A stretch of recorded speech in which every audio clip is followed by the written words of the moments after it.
Hey, this is Helen Bauer. Thank you for listening to the show. We've got some great episodes coming up as season 9 of the podcast starts in just a few weeks. We'll be getting back to the basics of good hospice care, and you won't want to miss a special series with hospice educator Barbara Carnes. To make sure you catch every episode, be sure to follow The Heart of Hospice wherever you listen to podcasts. And now, on to today's episode. This is the Whole Care Network.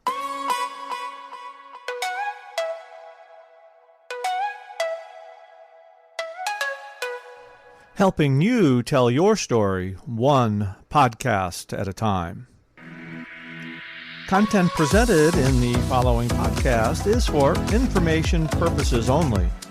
Views and opinions expressed in this podcast are solely those of the host and guest and may not represent the views and opinions of the Whole Care Network. Always consult with your physician for any medical advice, and always consult with your attorney for any legal advice. And thank you for listening to the Whole Care Network.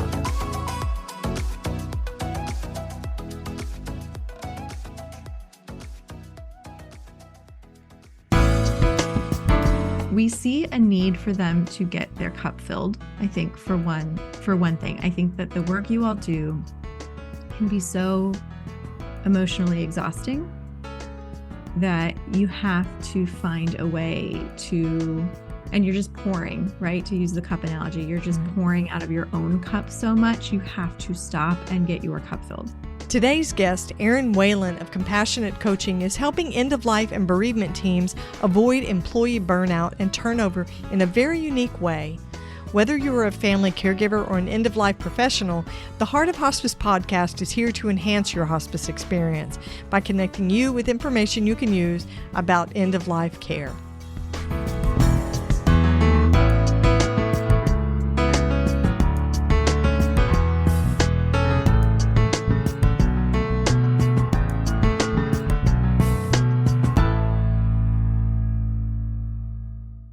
The sponsor for this week's episode is Barbara Carnes Books, featuring the work of award-winning hospice RN educator Barbara Carnes. BK Books is proud to offer the End-of-Life Guidelines series, a compilation of 5 essential education booklets designed to support those caring for terminally ill loved ones. Visit bkbooks.com today to order the End-of-Life Guidelines series to support your journey of compassionate caregiving. This episode of The Heart of Hospice is sponsored by Odonata Care. When caring for a loved one on hospice, support becomes essential. Introducing the Care Plan, a path to comfort for the hospice patient, a supportive guide by experienced hospice nurses Nancy Hireman and Brenda Kazire. Nancy and Brenda invite you to experience all that the Care Plan has to offer.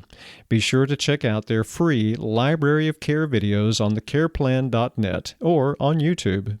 Purchase your copy of the Care Plan today at thecareplan.net. My guest today is the beautiful Erin Whalen. She's the founder of Compassionate Coaching. She's been a professional actor and role player for 17 years and has been a playback theater practitioner for 11 years. Never had a guest quite like Erin on the show before, and you're going to hear about the unique work that she's doing. She's also going to share how she entered into the end-of-life space and how she's supporting teams through her work at Compassionate Coaching. Erin also has a personal story of anticipatory grief and loss. Erin's older sister Gina had cerebral palsy and died in 2016.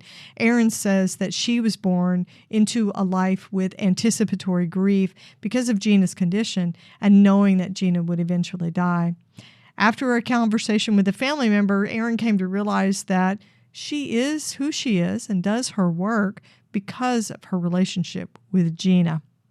The workshops provided by Compassionate Coaching help end-of-life workers find ways to refill their cup.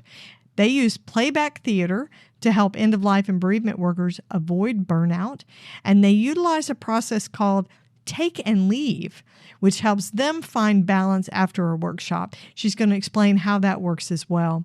If you want to connect with Erin and find out how you can be a part of playback theater from Compassionate Coaching, check out compassionatecoaching.org. Now on to my conversation with Erin Whalen.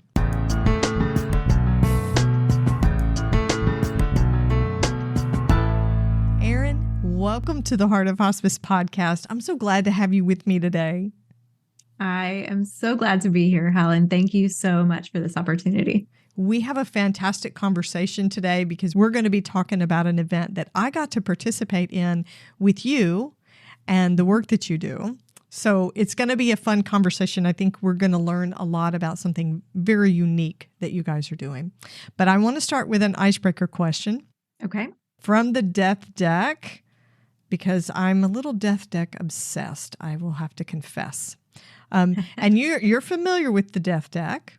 I am familiar, though I do not yet own my own Death Deck. So wonderful. I love to pull them out at random. I'm a little weird like that, but so much fun. So I pulled a card at random. So here is your question, and it's actually called Message from Beyond.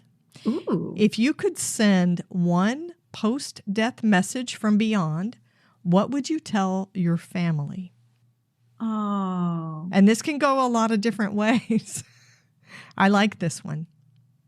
I mean, I would probably tell my family, being my husband and my son, I would probably say something like, get here soon. It's awesome. Or something like, because I do believe that I'll be somewhere. I'll be in a place and it'll be awesome. And so something along the lines of like, I'm doing great and I want you to come here too. Ooh, I like that. So I'm going to answer this one too.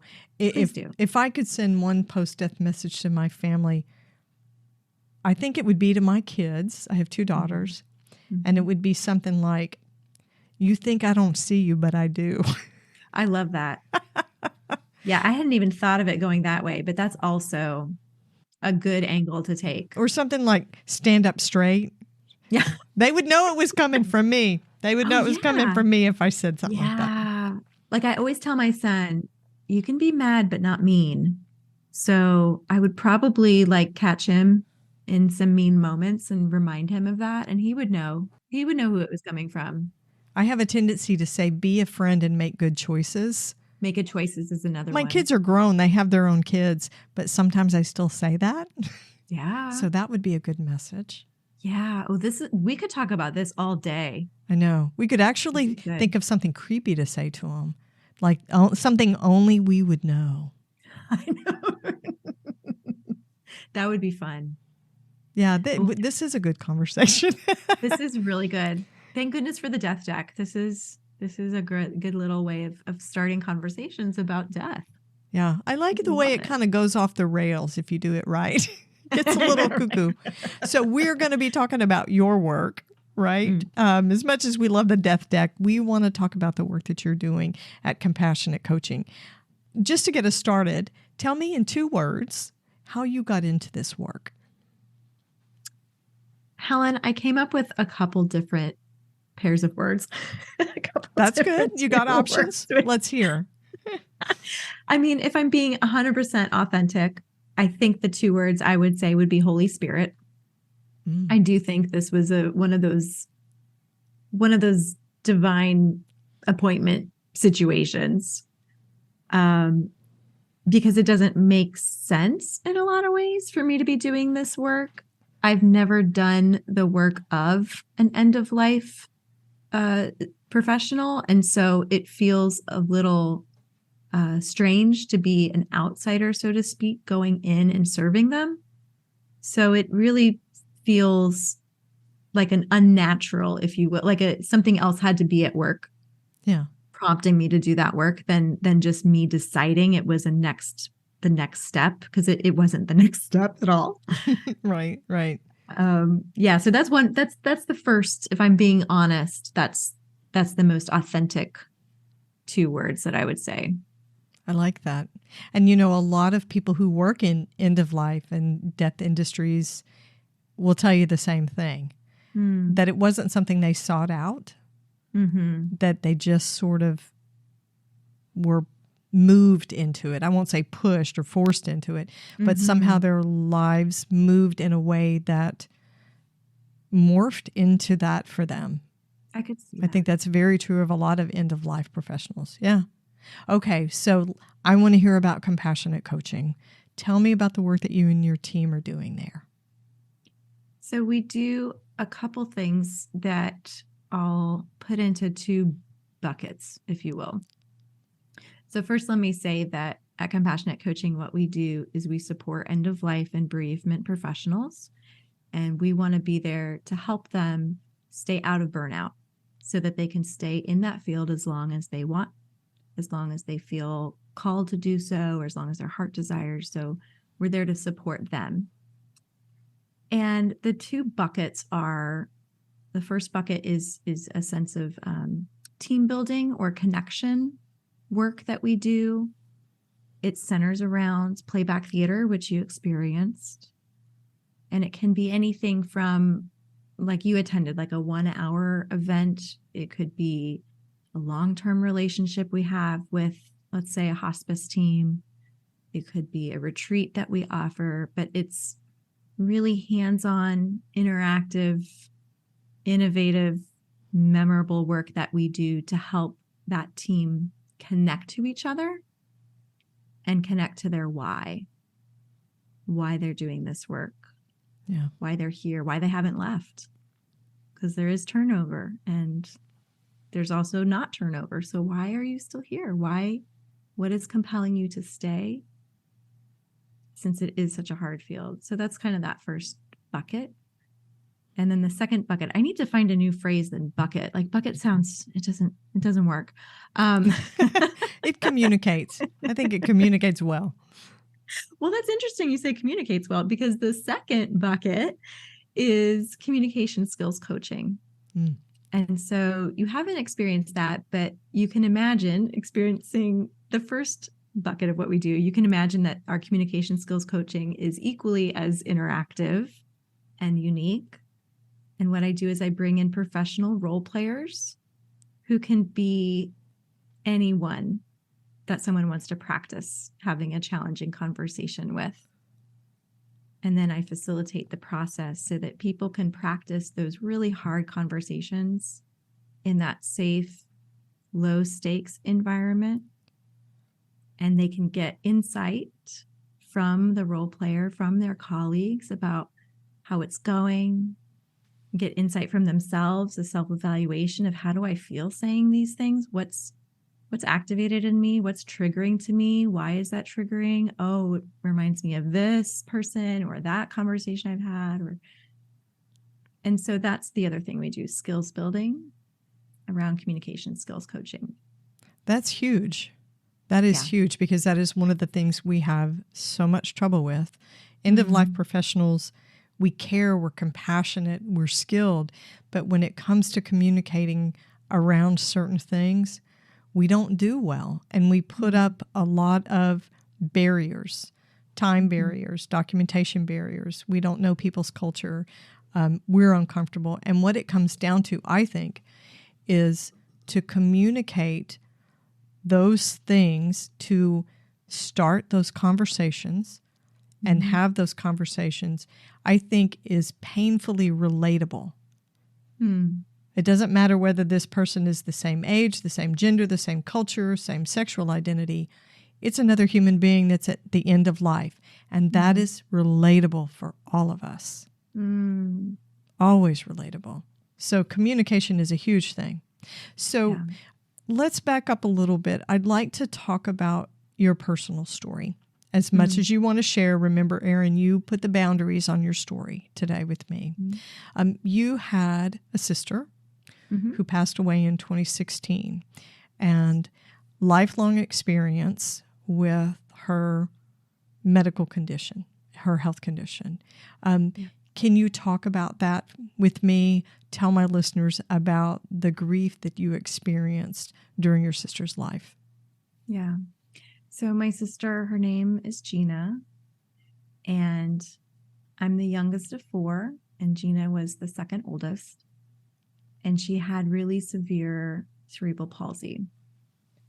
And she used a wheelchair.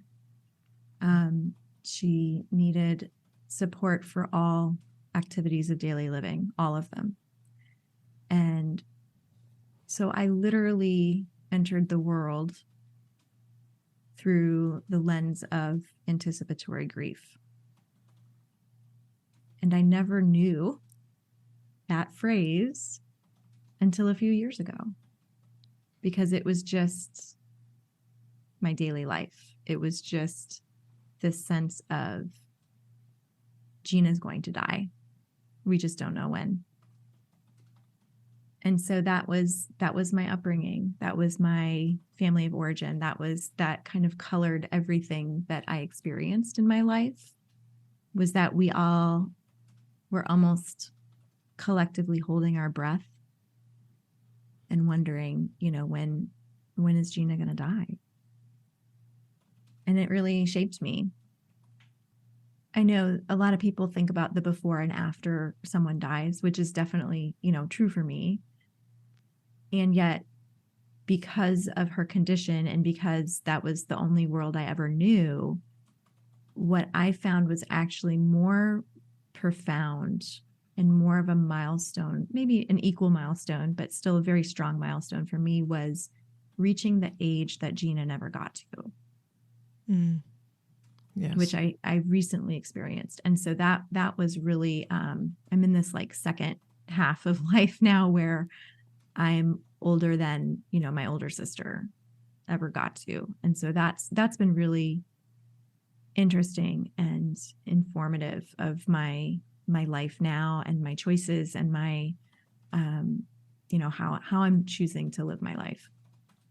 I think that's an interesting grief milestone that we don't talk about a whole lot. For someone who's lost a sibling, someone who loses a parent, and then as that person ages, they get to the age where their significant person died, and they realize, I'm now older. I'm seeing time and experiences that my loved one did not see. Yeah. And even if it's been a long time, that's still a significant event. Yeah. So inside your household with your family, was there an acknowledgement or any discussion of how this impacted you as a kid? Did your parents bring it up or ever, try to support you and help you understand that there would be a loss for you? I don't distinctly remember that. I don't have a memory of that. I think it was just hung in the air. But I don't remember actual conversations. And so that it's really interesting. And I think things are different now. This was the early 80s when I have conscious memories of my childhood. And I think that now things would be different. Back then, I don't remember anything like that. So did your parents since ever have conversations with you? Yeah. I mean, it's so funny, and I can only speak for myself, but I think I'm a lot freer now to think about Gina and to talk about Gina and to have those conversations now, and to really be in a processing mode. It's almost like I had to wait. This sounds weird, but it's almost like I had to wait for her to die to process. And it just, now I'm looking back and saying, oh, wow, that was really interesting that was the lens I viewed my life in. I mean, it makes sense, but I guess I didn't see it because I think the lens was just so ever present that I didn't know it was a lens. I mean, it was just the life. It was just the environment you were born into. It was just your family. It was just my normal. Well, and I think unless you have parents or adult role models inside your family who are having those conversations and using those words, and those words are heinous, right? Nobody wants to think about their child dying. Right. Regardless of what their health status is, whatever disability or health problems, it's still incredibly painful to think about a child loss. I can't imagine. I cannot imagine. That's the other thing too, is that, I can look at it from my perspective and say, yes, my sister died.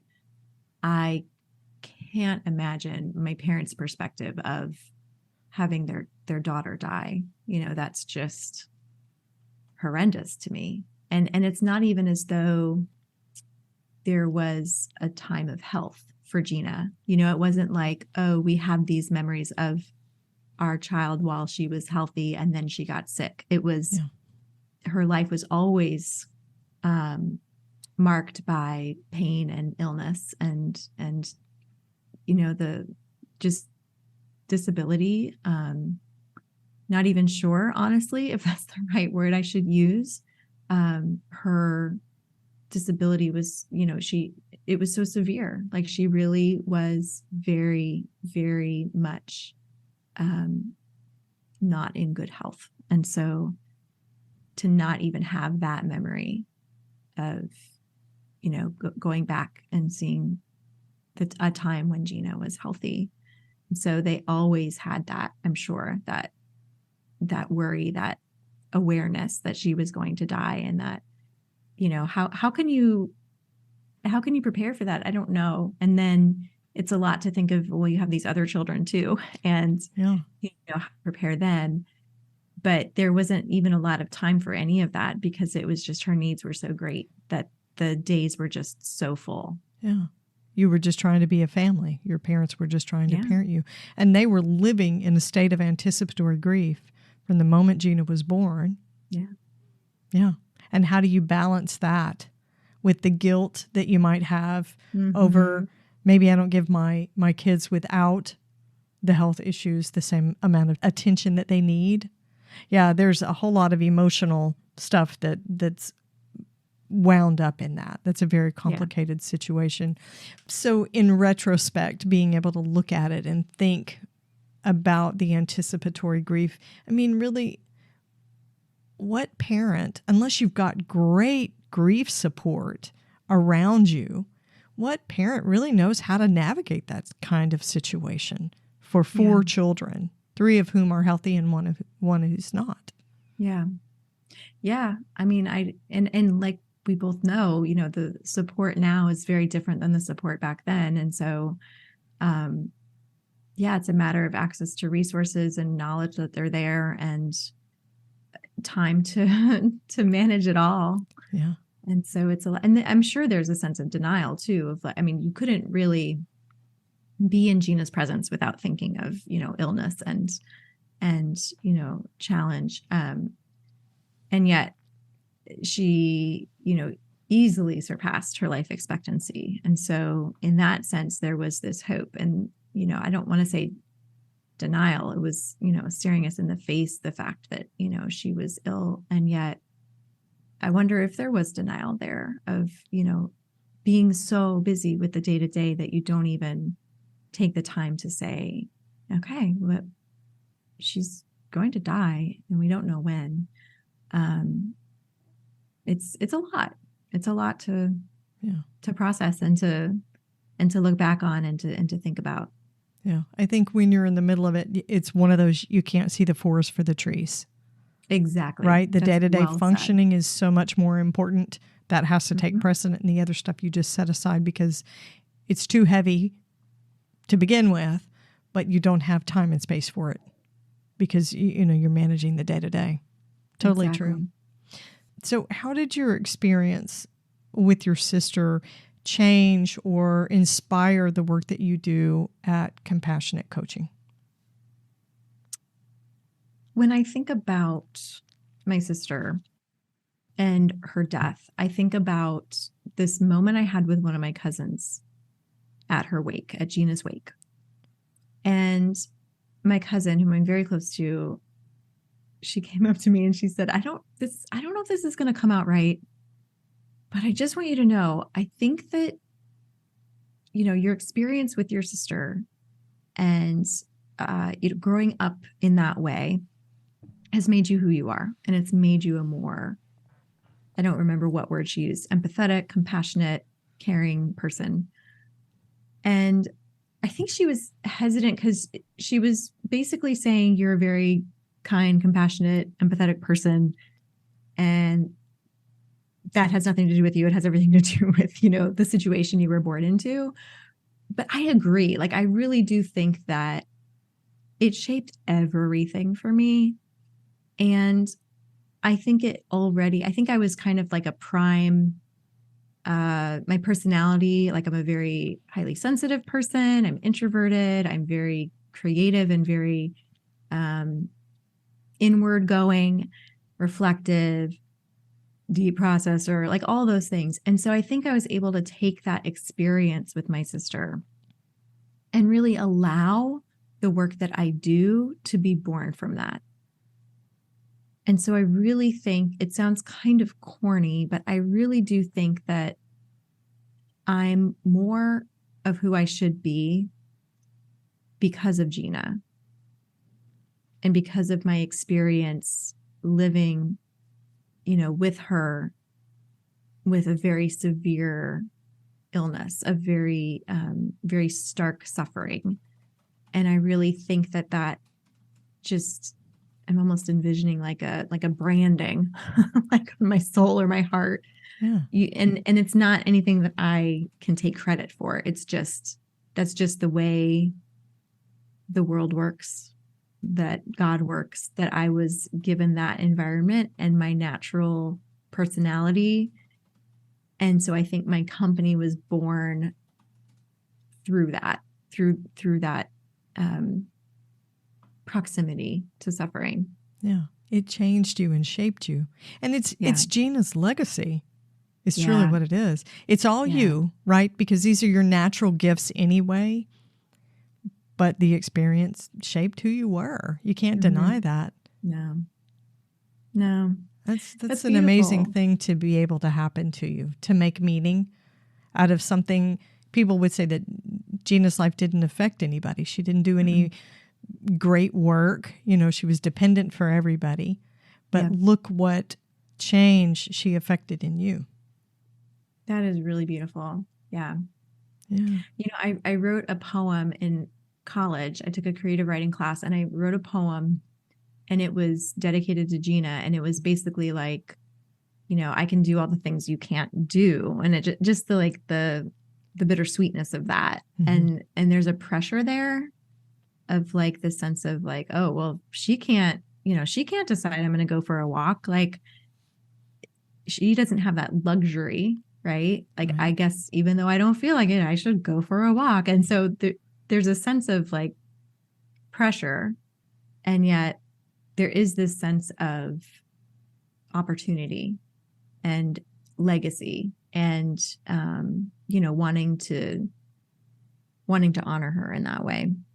Yeah, it's a nice way. It's wonderful.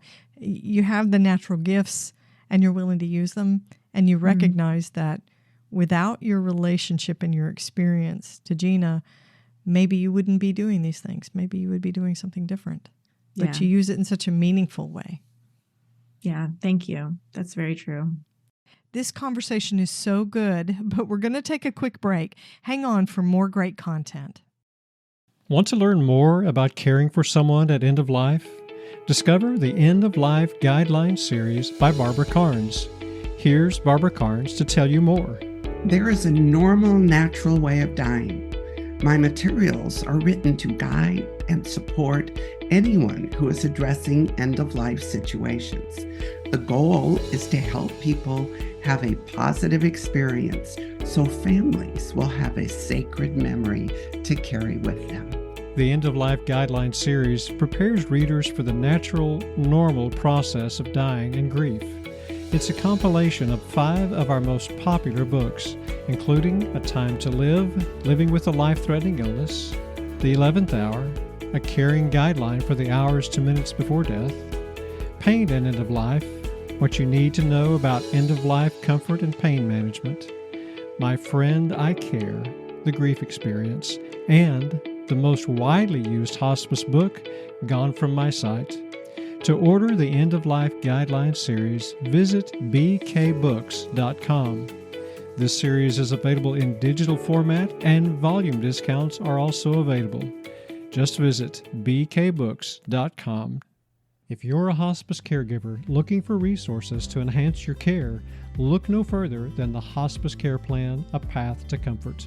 Available in both English or Spanish, this invaluable resource is designed to support caregivers in providing the best possible care for their loved ones. The Hospice Care Plan for Modonata Care now has integrated QR codes in each section of the booklet. Readers simply scan the code with a smartphone, and a free playlist of videos provides practical tips for caregiving and symptom management. It's like having a personalized guide at your fingertips. Caregivers will find 150 videos offering expert advice and practical guidance to navigate every aspect of caregiving. Hospice agencies and end-of-life doulas are now using the Hospice Care Plan booklet to support their patients and caregivers. It's become a trusted resource in the end-of-life community, helping to educate and equip caregivers. Visit thehospicecareplan.com today to purchase the Hospice Care Plan booklet. Empower yourself and the ones you care for with a Hospice Care Plan, a path to comfort. That's thehospicecareplan.com. Okay, so end-of-life workers. We're a hard bunch of folks. We work in a hard area. It's difficult work.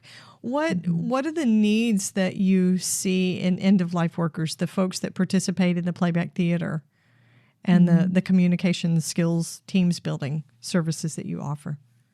So what do we see in end-of-life workers? Like, what do we see there? What needs do you see there? What needs do we see there? I think we see a need for them to get their cup filled. I think for one thing, I think that the work you all do can be so emotionally exhausting that you have to find a way to, and you're just pouring, right? To use the cup analogy, you're just pouring out of your own cup so much, you have to stop and get your cup filled. So I see a definite need of end-of-life workers to find ways to get their energy back, to get their cup filled, to find fulfillment outside of, I would say outside of the work they do, because I'm sure that the work is so fulfilling in and of itself, and yet it comes with that double-edged sword of emotional exhaustion. And so there have to be ways to replenish. I see a great need for rest. I think that rest, I'm in a season of rest myself, having been exposed to migraines for the first time in my life about 6 months ago. Oh, wow. And it really taught me to rest and not push so hard. Mm-hmm.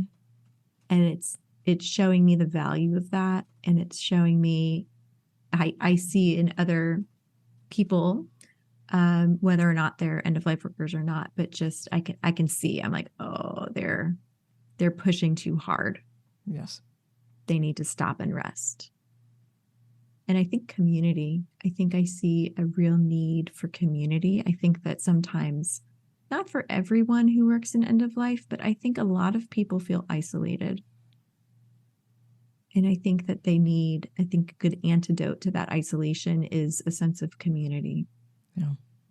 Even for end-of-life workers that work as a team, a hospice interdisciplinary team, because we do have end-of-life workers like death doulas and end-of-life doulas that are working independently. We can still become isolated. And I think the pandemic taught us that lesson, that the teams can be fractured. We ended up being sort of labeled as you're either essential or non-essential. And so we trimmed away the non-essential folks. Some of them got laid off. They were restricted from making patient or caregiver visits, and it really squashed our gifts. And for a lot of these end-of-life workers, this is what they do naturally. It's very normal for them to pour that out.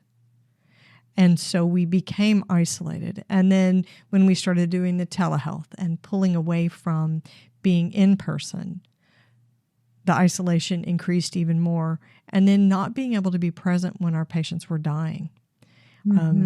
Especially not the way we typically do, right? The pandemic really restricted how much we could, how our contact was managed. We did become isolated.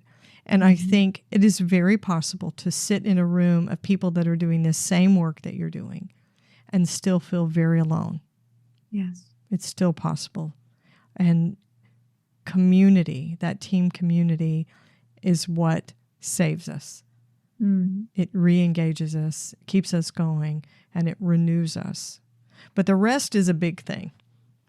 That need for rest, because we have a tendency, I think, in end-of-life care to think if we are not flying around with our hair on fire, then we're not doing it right. Right. I get that. I get that a lot. And I think there's an urgency too. There must be a sense of urgency that, there's literally an end to someone's life and you have a lot of things that you want to do, or a lot of visits, or a lot of time, or a lot, whatever it is before that final breath. And it reminds me of something I've been thinking about a lot with Gina, is that, and I think it's very common in a lot of subcultures in our country. I grew up in the Midwest, and this hard work ethic was very prevalent. And it's very interesting that I realized recently was connected to health in my mind subconsciously, because Gina was still, right? Not a productive person. Yeah, not productive at all. Right. Quote unquote. Just literally still, like she couldn't move herself. She had to be moved physically from room to room or position to position. And then, my grandmother, on the other hand, was 99 when she died. And I think that she was still living in her 3-story home by herself until the age of maybe 94. Oh, wow. And yeah, and she just busy, just very, very active and always moving. And so I think I think I see that, not just in my own family or, the culture I grew up in of Midwest, where you just that work ethic and that pulling yourself up by your bootstraps. But yeah, I see that with end-of-life workers too, the sense of like, just keep going, don't stop. Right. And I wonder, Helen, and you would be able to answer this, authentically, and I couldn't. Is there a sense that if you stop, you won't be able to start up again? That's an interesting question. Almost as if you stop, it would take so much energy to get going, or you would pause and actually think about how heavy this is, how hard the work is, and analyze it to the point where you're like, well, I must be crazy as hell. I need to stop. Yeah. Why in the world am I doing this? Right. I think we also have the pressure of productivity, because this is an industry, right? It's a business that we have, where you need to make so many visits and you need to get this accomplished. And it's all goes back to numbers, in addition to the numbered days that our patients have. We know that most of our patients, we don't have very much time with them. And we really do try to give them everything we can. So I want to dip into the process that you guys use for playback theater, because I was so lucky. I got a VIP sort of backstage pass, and then I got to participate in the playback theater this week. So it's really fresh on my mind, and I had such a good time, and it was really moving, and I got to see how other people experienced it. Can you talk about the detailed process? I know we can't go too deep into it because we won't have enough time, but what's the process for playback theater, and how do the viewers or the listeners, like I was, how did they get drawn in and engaged in the process? That's a great question. So playback theater, let me just start by saying I didn't invent this. This is an actual art form. So is it really? Interesting. Yeah. Okay. Yeah. It was started in, to look at my notes, 1975. Oh, wow. And it's done in over 60 countries. So it's prevalent around the world, but it's not very known. It's the type of thing that people say, I had no idea this existed. Yeah. I had never heard of it. Never seen anything like this before. Yeah. So, and it's done in a whole bunch of different capacities, schools, communities. It can be done in healthcare settings, but I think, and I could be wrong, but because like I said, it's done in 60 countries. So I haven't checked every single place, but I'm pretty sure compassionate coaching is the only troupe, the only group that does this specifically for end of life and bereavement staff. So Really? I think so. Okay. I think so. Yeah. So what we do is we have a team. There's a facilitator, there are actors, and a musician or two. So it's a whole team. And what you experienced was on Zoom. You can do this virtually or you can do this in person. So walking through the process, let's just say it's a Zoom playback session. Okay. People would come and, what you experienced was just people from all over who are in that same field. When we work with, say, a particular hospice team or a particular group of end-of-life doulas or what have you, we work specifically with that group. So we've decided ahead of time, what the theme is. We could do a theme on how do you find joy. We could do the theme on what we did, which was, why are you in this field? What's your origin story for this work? And I work with you to find out what theme we're working towards. And then I like to open our sessions with music because music activates a certain type of, part of our brain that gets us more open to creativity, more open to vulnerability. And then the conductor or facilitator for the session will ask a question. And, it might be deep right away. We might just dive right into the topic of, why do you do this work? How did you get into this work? Or it could be more, a little less, vulnerable, like, how's your day going? Tell me a story about your day. And so one at a time, people will tell a story based on that question. And the facilitator is guiding them through the storytelling. They're asking questions and getting a few more details. And then once the story is done being told, then the facilitator, if we're together in person, we'll have everyone say, let's watch, which is kind of the trademark phrase to start a playback performance. After the story is told, the actors and the musician then play back the story. So hence the name playback theater. And we elevate it with music, with movement, with drama. We can be telling the story from different perspectives. As you witnessed, someone was a dog. You can be... It was amazing, hilarious, but wonderful. Yeah, so just all sorts of different options for who the actors are playing back. And then we play back that story. And then the teller, the person who told the story, will be invited back to just have a little check-in. And the facilitator will ask them, so how was that for you? Or, did that capture your story? What are your thoughts seeing your story played back? Something along those lines. We always want to check in just to see, did we hit the mark? Did we honor their story? And then it just continues on. Then the next teller will volunteer to tell a story and we're off to the races. It was really very moving. So there were 4 of us, tellers.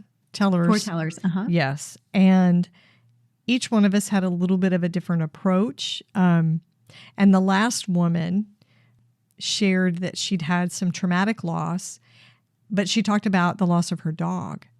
And so one of the actors, a wonderful guy, was her dog. Mm-hmm. And he got really close to the camera, and it was, how dogs are. They're in your face, and they're panting, and they're smiling, and a little hyper. And it was wonderful. And I watched the teller's face because she had gone from tears from the first section when they were talking about, I think it was your portrayal of some of her loss, the traumatic part of things. And then here's this next actor that makes her laugh with this portrayal of her dog. And just so personalized and very quickly to the heart of the story. Yes. That had been communicated. I mean, I found myself in tears. I shared something personal for my story about my caregiving role and my experience with my mom who has some dementia. And within a minute of you starting yours, I could feel the tears come It's very moving. And Yes. then the opportunity to reflect with the moderator really is a moment to debrief, I think. That's what we would call in an end-of-life care. If you had a team that had gone through a traumatic death, then you have a debriefing afterwards. That's sort of what that is. Yeah. Yeah. And it was a little cathartic, a little cleansing. Yes. So really it's just a form of self-care. Yes. Exactly. That's exactly it. I hesitate to even use that word these days because I think it's been overused so much that it's lost meaning. Yes. But I really think to participate as an end-of-life worker, be able to share that story, like my origin story. I had a chance to share my origin story and then watch it played back, to reflect on it. And my thoughts about that were, that's still 15 years later, almost 15 years, an incredible story. Yes. It still inspires me. It still moves me. I still want to tell it. Mm-hmm. I want other people to tell their stories and be as inspired as I am by my own. Yeah. And damn, that was intense. Yes. It It can still be very intense. It still had the same impact on me hearing somebody tell my story back to me Yes. as it would have a year after I went through it. Yes. Yeah, just incredibly impactful. So I realized as a participant the impact that it had on me and how the playback theater influenced how I felt and what I thought. What words would you describe the impact that the work has on you? The playback work has on me? Yes. Oh, wow. Well, first, let me say part of our process is we get to rehearse with our own stories. So if we rehearse as a troupe, as a team, we're usually, you had the opportunity to be with us and share your story, but we're usually using our own stories. And so we get to experience the power of playback ourselves. And so since I know the power of it from a teller's perspective, I feel so confident in what we're offering to other people. And specifically being able to do playback for end-of-life workers, I would have to say the impact on myself has been profound, and my team, because we do playback for not in compassionate coaching, but I also do playback for other troops in the area because it's just such a beautiful art form. And the work that we do at compassionate coaching is so specific since it's for those end-of-life and bereavement professionals. It's deepened me as a person. It's deepened my spirituality. It's deepened my perspective. It's educated me. I mean, I have gotten the opportunity to really have this beautiful lens into the day-to-day life of people who work at the bedside. And it's just an honor, really. I have gotten the opportunity to think about my own end of life and end of life of my own family members and, what I would want and what I hope for them. And it's really shaped the way I live to be touching into that world in such a vulnerable way. And, there's a group, I affectionately call them my death and grief ladies. There's a group of, one of them's a funeral director, a grief coach, end of life doula. Like there's just a handful of us in the area that, we hang out or we run into each other every once in a while. And I'm telling you, Helen, like these ladies know how to live. Like when you are in that field, I think you just really learn how to live. And so I'm gaining that knowledge too, just like the joy and the laughter and the life lovingness of this group of ladies. It's so powerful. So I've really gained a lot for myself from the experience. Do you and your troop ever have to sort of debrief for yourself or decompress as a group after? Because absolutely. So we know that carrying a story for someone else can be very heavy. Yes. Right? I mean, I understand what you're doing is for the teller, but as a group, as individuals, when you get done, do you have to take a deep breath and figure out how to decompress for yourselves? Absolutely. We absolutely do. And in fact, one of my favorite processes for doing that, we call it take and leave. And we just, we have a moment together. We're separate from everyone else. And we did this very briefly on Zoom after the workshop you attended. But we each share something that they want to take from the experience and something we want to leave. So it might be, I take, Gregory's portrayal of the dog, like that just really touched my heart, and it helped me feel, the hopefulness and the levity in the day, even though it was so heavy. Like that, I might take that, and then I might leave, something personal, like if I was unsure of because it's unscripted, like it's spontaneous. Right, it's all improv. Yeah, it's all improv. So we're taking people are taking a risk by telling their stories, and we are really taking a risk by improvising their stories. And so I might have a personal I don't feel good about my portrayal of so-and-so, or, I wish I had said this instead, or, so we might leave something, and then we're all just sharing it together so that, and there might just be a moment afterwards where someone will come to me, Gregory might come to me and say, I know you said you wanted to leave that, but I actually thought that was really powerful because, so-and-so said later that, her takeaway was that it was spot on or something, so it's also an opportunity for someone to one of our teammates to check in with each other and say, I know you wanted to leave that. I know you feel unsettled about that, but let me tell you why I think it's good that you did it. Yeah. A little bit of accountability there and perspective. Yes. Which I think is very, very healthy. Yes. Okay. So I want to talk about the resources that you have coming to your website, because it's almost time for us to close. And I want to talk about how listeners can connect with you and figure out how to work with compassionate coaching. But you have some new resources that are going to be coming for end-of-life and bereavement professionals. Yes. Tell me about those. So for people in end-of-life and bereavement who manage a team, we have a burnout barometer. Burnout barometer. Yes. I like it. Do you like it? That's a great name. Thanks. I'm happy with the name too. And you just answer a few questions, and then it takes like 90 seconds at most. And then you just get an email that says, this is where you are on the burnout barometer. Right. Are you in the safe zone? Are you approaching burnout, or are you in dangerously close to burnout? So that's one thing that you'll get on the website. And then the other thing is for anyone who works or volunteers in the end of life fields, whether you manage a team or not, it's for anyone. And it's a transition routine. So it's an audio file. It's a little less than 5 minutes long, and it's meant to help you transition from work to home.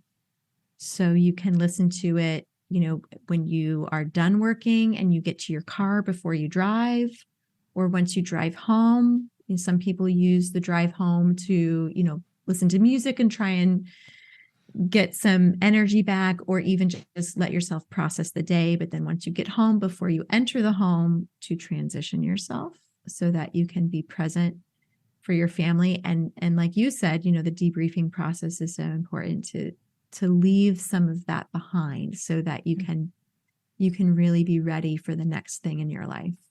Well, I love it that you're thinking about volunteers too, because I think volunteers have a tendency to be forgotten.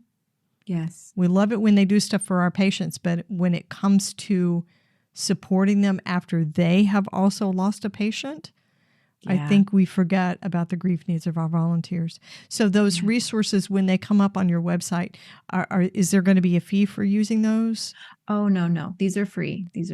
Awesome. Yeah. So tell me how people can connect in with you with compassionate coaching to set up an event, find out how that works for their team. Yes. Thank you, Helen. So at Compassionate Coaching, we help end-of-life and bereavement professionals stay in the field as long as they want and not leave because of burnout. So you can find us on the internet at compassionatecoaching.org. And that's where you'll find the free resources as well. I'm also pretty active on LinkedIn. I know that's how you and I met. And so I love getting messages on LinkedIn. You can just find me and you can send me a DM on LinkedIn.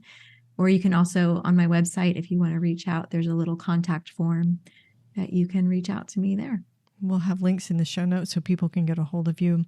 So, Erin, one last question. If you were sitting here one-on-one with an end-of-life worker who is burned out, discouraged, and experiencing compassion fatigue, what would you tell them?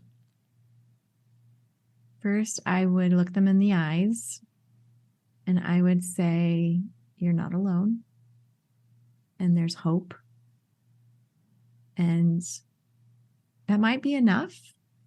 They might feel a sense of that was enough.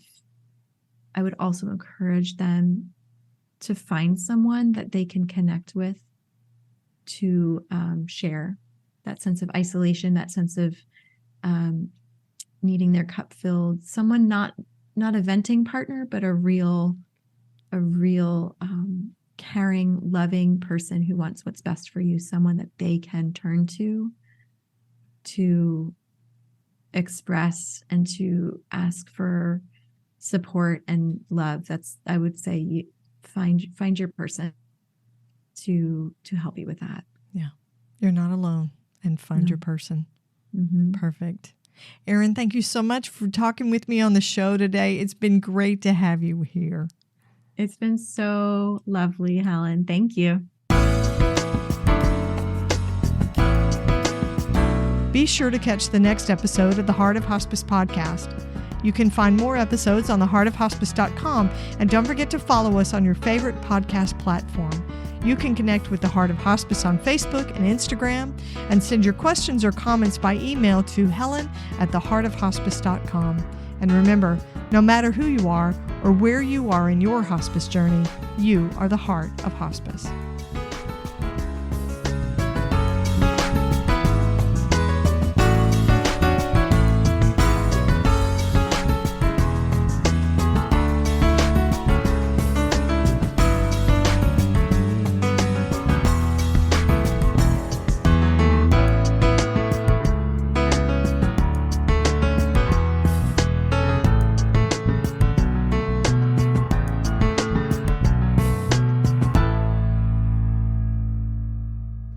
This is the Whole Care Network.